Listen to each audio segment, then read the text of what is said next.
Channels யூடியூப்ல நாங்க பத்திரிகை ஜாம்பவான்னு சொல்றவங்க எல்லாம் பேசுறது கேட்கும்போது காமெடியா இருக்கு.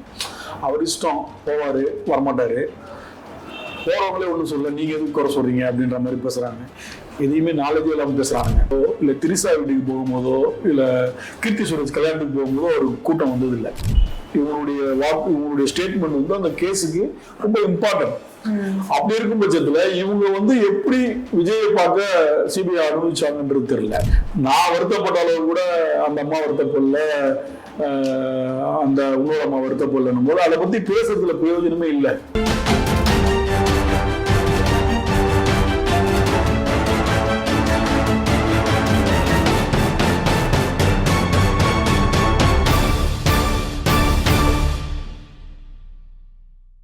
தமிழ் நேயர்களுக்கு வணக்கம். இன்று நம் அரங்கத்தில் நம்மோடு இணைந்திருப்பவர் மூத்த பத்திரிகையாளர் காதர் அவர்கள். வணக்கம் சார். வணக்கம்மா.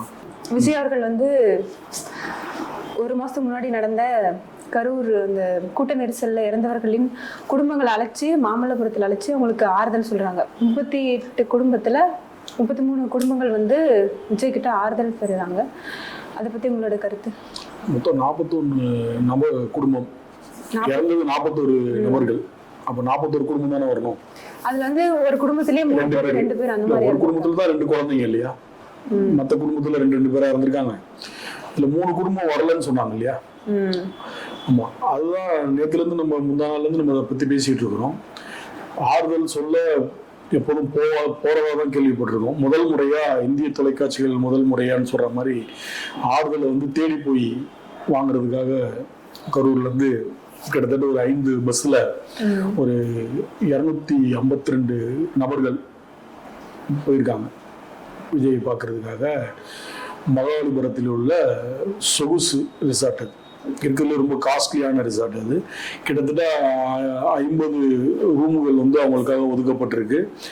மதியம் உணவு இதெல்லாம் அவங்களுக்கு பக்காவான சாப்பாடு, எல்லாமே பக்காவா. அப்படின்னா சொல்லணும்னா அது பிக்னிக் போன மாதிரி தான்.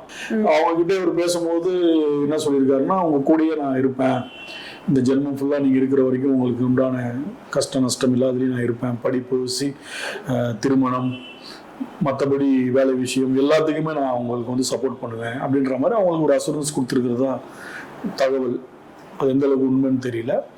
அதே போல சத்யபாமா கல்லூரியுடைய நிர்வாகி அந்த கட்சியில இருக்காங்க. அவங்க ஆல்ரெடி ஏற்கனவே அறிவிச்சிருந்தாங்க, மாதம் 5000 ரூபாய் நாங்க கொடுக்குறோம் கட்சி சார்பில். அது அவங்க அந்த ஃபண்டை கொடுக்கறதா சொல்லியிருக்காங்க. இப்படி நிறைய இறந்த குடும்பத்துக்கு உதவிகள் கிடைச்சிட்டு இருக்கு. இதுல ஒரு நெருடலான விஷயம் என்னன்னா, மற்ற சேனல்ஸ் யூடியூப்ல நாங்க பத்திரிகை ஜாம்பவான்னு சொல்றவங்க எல்லாம் பேசுறது கேட்கும்போது காமெடியா இருக்கு. அவர் இஷ்டம், போவாரு வரமாட்டாரு, போறவங்களே ஒன்றும் சொல்ல, நீங்க எதுக்கு குறை சொல்றீங்க அப்படின்ற மாதிரி பேசுறாங்க. எதையுமே நாலேஜே இல்லாமல் பேசுறானுங்க. என்ன காரணம் அப்படின்னா, விஜய் நாங்க போனா கும்பல் வரும், திரும்பி ஒரு அசம்பாவிதம் நடக்கக்கூடாதுன்னு நினைக்கிறாரு, அதனால போலன்றாங்க. அப்படியே ஒரு வாதத்துக்கு வச்சுக்கிட்டா கூட அவர் அனிதா வீட்டுக்கு போகும்போதோ, அஜித்குமார் வீட்டுக்கு போகும்போதோ, இல்ல திரிசா வீட்டுக்கு போகும்போதோ, இல்ல கீர்த்தி சுரேஷ் கல்யாணத்துக்கு போகும்போதோ ஒரு கூட்டம் வந்தது இல்லை. இந்த மாதிரி 1,00,000 பேர் 1000 பேருன்றாங்க இல்லையா, அந்த மாதிரி கூட்டங்கள் எப்போதுமே வந்ததில்லை. ஆனா 2 தினங்களுக்கு முன்பு பேசும்போது சொன்னதுதான், நீங்க இன்ஃபார்ம் பண்ணாம போனீங்கன்னா எவனுமே வரமாட்டான். 8 குடும்பத்தை இப்ப சந்திக்கணும், ஒருத்தர் வீட்டுக்கு போனாவே அது எப்படியோ ஆட்டோமேட்டிக்கா பரவிடல சார் நியூஸ். அப்படி கிடையாதுமா. நீ இப்ப மட்டும் எப்படி சொல்லியிருக்காரு, நீங்க சொல்லியிருக்காரு திரும்பி நான் அவங்க வீட தேடி வருவேன்னு இருக்காரு. அப்போ வரல கூட்டம் இன்னைக்கு பேசியிருக்காருல்ல, அவங்க பேசி அனுப்பும்போது நான் கரூருக்கு திரும்பி நான் வருவேன், உங்களெல்லாம் வீட்டுல திரும்பி சந்திக்கிறேன் அப்படின்னு இருக்காரு. அப்ப எப்படி போறாரு அப்படின்னு சொல்ற மாதிரி அப்ப கூட்டம் வராதா? நீங்க திரும்ப இப்ப இன்னைக்கு ஒரு பனையூர்ல இருந்து மாவடிபுரம் போனார்ல, எத்தனை பைக்கு பின்னாடி வந்துச்சு எனக்கு சொல்லு. எத்தனை பைக்கு பின்னாடி வந்தது, எத்தனை கார் பின்னாடி வந்தது, எவ்வளவு பேர் ரோடு ஃபுல்லா நின்றாங்க ரசிகர்கள். அந்த மகாபலிபுரம் ரிசார்ட்டுக்கு போறான்னு தெரியும்ல, இது கூட எல்லாருக்கும் சொல்லிட்டு தான் போனாரு, ஏன் வரல? அப்ப உங்களால் உங்க ரசிகர்களை தடுக்க முடியும் தெரியுது. வரவே வராதிங்க, யாரும் வராதிங்க, இஷ்யூ ஆயிடும் அப்படின்ற ஒரு கடுமையான ஒரு உத்தரவு போட்டனால இன்னைக்கு வரல. அந்த உத்தரவை நீங்க எல்லா இடத்துலயுமே கரெக்டா மெயின்டைன் பண்ணியிருந்தா இந்த மாதிரி ஒரு 41 பேர் இறந்திருக்க வாய்ப்பு இல்லைல்ல. நான் திரும்ப அதான் சொல்றேன். இப்ப இன்னைக்கு எக்ஸாம்பிள் இந்த சம்பவம் நீ சொல்ற இல்லையா, அப்ப அன்னைக்கு வரமாட்டாங்களா கூட்டம், போலீஸ் பாதுகாப்பு கொடுப்பாங்கம்மா, கண்டிப்பா கொடுப்பாங்க. அந்த அரசியல் தலைவர் தான் தன் தொண்டர்களை கட்டுப்படுத்த முடியும். நான் திரும்ப திரும்ப சொல்றேன், இன்னும் தொண்டராகவே ஆகல, ரசிகராக தான் இருக்காங்க. தொண்டராகதான் கட்டுப்படுவான், கேட்பான், கேள்வி பதில் சொல்லுவான், சொல்றத வந்து கேட்பான். சரி தலைவர் சொல்லிட்டாரு, அவன் ரசிகரா இருக்கிற வரைக்கும் கேட்க மாட்டான். அது ஒரு கவர்ச்சி. இன்னைக்கு வந்து புகைப்படங்கள்ல கூட நிறைய பாக்குறேன், ஆறுதலுக்காக போனவங்களுடைய முகத்தெல்லாம் பார்த்தா ஒரு பிரைட்னஸ். அவங்க எல்லாம் யாருமே சோகமாவே தெரியல. நான் அவங்கள வந்து நான் குறை சொல்ல, அவங்களுக்கு வந்து அந்த பிம்பமே வந்து விஜய் தான். விஜய் ஒரு மாசம் நம்ம கிட்ட போய் பாக்குறோம், ஏற்கனவே ஒரு அம்மா பேசுச்சு இல்லையா, அதுதான் நம்ம கிட்ட அவரை போய் பாக்குற அளவுக்கு என் குழந்தை ஏற்பாடு பண்ணிருக்கு, உயிரை கொடுத்து எங்களுக்கு அந்த வாய்ப்பை வாங்கி கொடுத்துருக்கான்னு ஒரு அம்மா சொல்லிச்சு. அதுதான் அந்த மனநிலையில தான் இருக்காங்க அவங்க. குழந்தை போச்சுன்ற மனநிலை அவங்களுக்கு இல்ல. அந்த கிட்ட போய் விஜயை பாக்குறதுக்கு எங்களுக்கு ஏற்பாடு பண்ணி கொடுத்துருக்கா அப்படின்னா ஒரு அம்மா சொல்லுச்சு இல்லையா, என் பையன் செத்து போனா போயிட்டு போறான், விஜய் இருக்காருன்னாங்க இல்லையா. அப்ப இந்த இறப்பை வந்து அவங்க யாருமே வந்து தான் புள்ள சின்ன வயசுல இருந்து வளர்த்தேன், 18 வயசுல பறி கொடுத்துட்டேன், அது எவ்வளவு பெரிய வலி வேதனைன்றது அவங்க அது தெரியாம பேசுறாங்களா இல்ல ஸ்கிரிப்ட் பேசுறாங்கன்றதே தெரியல. இவரு போய் பார்க்கல கொள்ளன்றதுலாம் ரெண்டாவதுமா. பட் அந்த குடும்பமே அதை வந்து தன் குடும்பத்துல இருந்து ஒருத்தவங்க இறந்ததை வந்து அவங்க யாருமே பெருசா நினைக்காத மாதிரி இருக்கு. இப்ப நான் ஒன்ன மாதிரி என்ன மாதிரி பப்ளிக்லாம் வந்து அந்த இறப்பை வந்து எல்லாருமே ஃபீல் பண்ணாங்க. ஒரே 2 குழந்தை இருந்து போச்சு, ஒருத்தர் இப்பதான் 2 மாசம் மேல் ஒரு மகளை இழந்தாரு, இந்த இதுல பொண்டாட்டியும் மகளையும் இழந்துட்டாரு. இதெல்லாம் வந்து நம்ம ஃபீல் பண்ணோம். நம்பப்பட்ட ஒரு அனுதாபம், ஒரு கவலை கூட பலி கொடுத்தவங்களுக்கு இல்லையன்றதுதான். நம்ம எல்லா குடும்பத்தையும் சொல்ல, 1-2 குடும்பங்களுடைய பேச்சை நம்ம வலைதளங்கள்ல மற்ற சேனல்ல பார்த்ததை வச்சு நம்ம சொல்றோம். சீமான் கூட பேசியிருந்தார் நேற்று இன்னைக்கும் நினைக்கிறேன். என்ன சொல்லியிருந்தாருன்னா, இந்த கொஸ்டின் அவர்கிட்ட கேட்கிறாங்க, இது எப்படி பாக்குறீங்க, இங்க இருந்து இங்க போறாங்கன்னு, அதை பத்தியே கேட்காதீங்கப்பா, நான் வருத்தப்பட்ட அளவு கூட அந்த அம்மா வருத்தப்படல, அந்த இன்னொரு அம்மா வருத்தப்படலன்னும் போது அதை பத்தி பேசுறதுல பிரயோஜனமே இல்லை அப்படின்னு ஒரே வார்த்தையா சொல்லிட்டேன். அப்ப எல்லாருமே வந்து உயிர் என்பது டெட் எண்டு, பணம் காசு வைரம் நகை எல்லாத்தையும் தாண்டி இருக்கிற ஒரு விஷயம். இன்னைக்கு அந்த காசு பணம் இருக்கும், ஒரு 2 வருஷத்துல செலவாயிடும், அதுக்கப்புறம் என்ன பண்ணுவாங்க அப்படின்றது ஏற்கனவே நான் கேட்ட கொஸ்டின்ஸ் தான். அப்போ இவங்க வந்து என்னன்னா ஒரு மிஸ்மேரிசம் மாதிரி பண்ணியிருக்காங்களா, இல்ல இவங்கலாம் தெரிஞ்சு பண்றாங்களா, தெரியாம பண்றாங்களா, இன்னும் எவ்வளவு நாளைக்கு அதாவது எப்படி சொல்றதுன்னு தெரியல. நீங்க அந்த வீடியோ அந்த போட்டோஸ் எல்லாம் பார்த்தீங்கன்னா எல்லாருமே ரொம்ப நீட்டா போயிட்டு ஒரு நகைச்சுவையான விஷயம் தான் எனக்கு தெரிஞ்சு. ஆறுதல் சொல்ல போறதுதான் வழக்கம், ஆறுதலை கேட்கறதுக்கு ஒரு டீம் 5 பஸ்ல போயிருக்காங்க அப்படின்றது வந்து ஒரு காமெடியா தான் நான் பாக்குறேன். இன்னொன்னு என்னன்னா, சிபிஐ விசாரணையில இருக்கும்போது இவங்கெல்லாம் வந்து விட்னஸ், சிபிஐ உடைய என்கொயரியில இவங்கெல்லாம் முக்கியமான நபர்கள். இவங்களுடைய ஸ்டேட்மெண்ட் வந்து அந்த கேஸுக்கு ரொம்ப இம்பார்ட்டன்ட். அப்படி இருக்கும் பட்சத்துல இவங்க வந்து எப்படி விஜயை பார்க்க சிபிஐ அனுபவிச்சாங்கன்றது தெரியல. இது வந்து அடுத்த கட்ட நகர்வுக்கு வந்து ஒரு சின்ன ஒரு பிரேக் கூட இருக்கலாம். இப்ப இங்க போய் ஏன்னா மீடியாவை அவர் உள்ள அலோவ் பண்ணல. சப்போஸ் அவர் மீடியாவை அலோவ் பண்ணி நான் உரையாடுறதெல்லாம் நீங்க எல்லாமே எடுத்து போடுங்க அப்படின்னு எல்லா மீடியாவும் அலோவ் பண்ணியிருந்தா கூட இது ஒரு அப்பட்டமான ஒரு ஓப்பனா ஏதோ பண்றாருன்னு நம்ம எடுத்துக்கலாம்.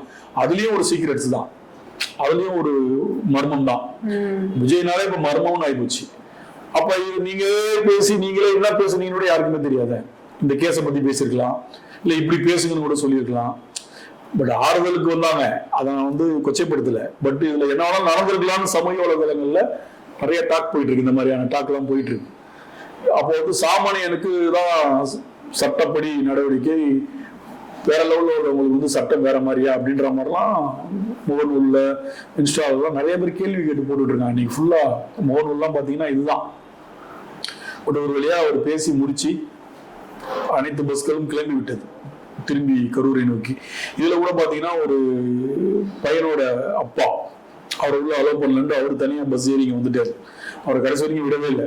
அப்புறம் பையன் இறந்த சர்டிபிகேட் எல்லாம் காமிச்சோம்னா உள்ளே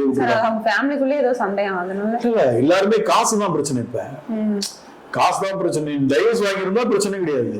ஃபேமிலிக்குள்ளனா அவங்கள ஒரு டீம், யார் அக்கௌண்ட்ல பணம் வச்சோ அவங்கள ஒரு டீம் கைட் பண்றாங்கல்ல. இவர் தானே அப்பா, அவங்க ஃபேமிலி பிரச்சனையை நீங்க தான் கரெக்டா பேசி யாரை கூட்டு போகணும் பவனில் அவங்க 2 பேருமே விட்டுட்டு போயிருக்கணும்.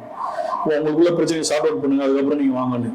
ஒருத்தர் கூட்டி போகும்போது இன்னொருத்தர் வரதான் சார் நான் அப்பா என்ன கூட்டு அந்த இறந்த பையனும் பொண்ணும் அவங்க வந்து அவங்க அம்மா கூட தான் இருந்தாங்களாம், அவங்க அப்பா வந்து தனியா தான் இருந்தாங்களாம். அதனாலதான் இந்த அம்மாவை கூப்பிட்டது. இல்ல அது இன்னொரு ஃபேமிலி. ஒரு பையனோட 9 வயசு பையன் இறந்தான்.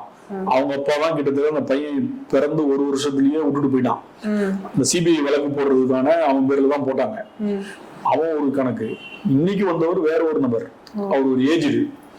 அவர் வந்து மகளை பறி கொடுத்தவர் நினைக்கிறேன். எனக்கு கூட்டிகிட்டே போல, அவங்க சொந்தக்காரங்க கண்ட்ரோல்ல இருக்காங்கன்னா ஓப்பனா எல்லா டிவிலையுமே அவருடைய பேட்டி வந்தது. அவர் வேற இவர் வேற. இந்த பணம் வந்ததும் நிறைய அவங்களுக்குள்ளேயே கான்ட்ரவர்சிமா. இந்த பணம் யாருக்கு போய் சேரணும், யாருக்கிட்ட இருக்கணும், யாரு அதை வச்சுக்கணும் கையில. இப்ப யாருன்னு ஒரு இதை சூஸ் பண்ணி கொடுக்குறாங்க, லோக்கல் நிர்வாகி சார் இவங்க தான் ரெஸ்பான்சிபிலிட்டின்னு கொடுத்துட்றாங்க. அவங்க அக்கௌண்ட் டீட்டெயில் வாங்கி அனுப்பிச்சிடுறாங்க. அதுக்கப்புறம் நீ நானு அந்த பணத்துக்கான சச்சரவுகள் தான் அங்கே அதிகமாக இருக்கு. பட் இதுக்கப்புறம் தாவேகாவுடைய நகர்வுகள் எப்படி இருக்கும்னு தெரியல.